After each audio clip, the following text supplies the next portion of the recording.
3 ditë pas aksident tragjik ku humbën jetën dy pilot dhe dëmtuar një tjetër, prokuroria rrethit gjyqësor ka ngritur procedimin penal për dëshimet se janë shkelur rregullat fluturimit ajror.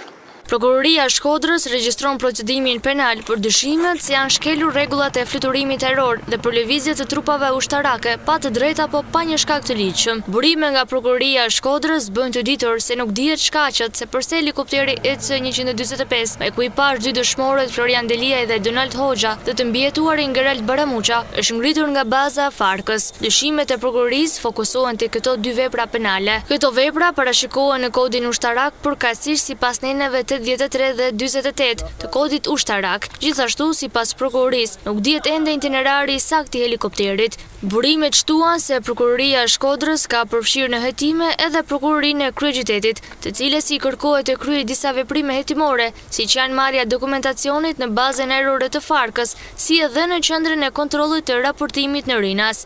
Hetimet po ndiqen nga kryeprokurori i rrethit Granit Shahu, ndërsa pas ditën e së shtunës në Prokurorinë e Shkodrës, përveç drejtuesve të lartë të FA, kanë qenë edhe ekspertë të huaj, ato amerikanë si edhe të kompanisë prodhuese të helikopterit EC-145. Ndërkohë ende nuk është marrë në pyetje i mbijetuari Baramuqa për shkak të gjendjes së tij shëndetësore. Prokuroria thot nga ana e saj se për zbardhjen e dinamikës do të ndihmojë edhe kutia zezë, e cila është marrë nga ekspertët e kompanisë Eurocopter, që janë bashkuar kërkimeve për nxjerrjen e mbetjeve të helikopterit të rrëzuar në liçenin e Shkodrës.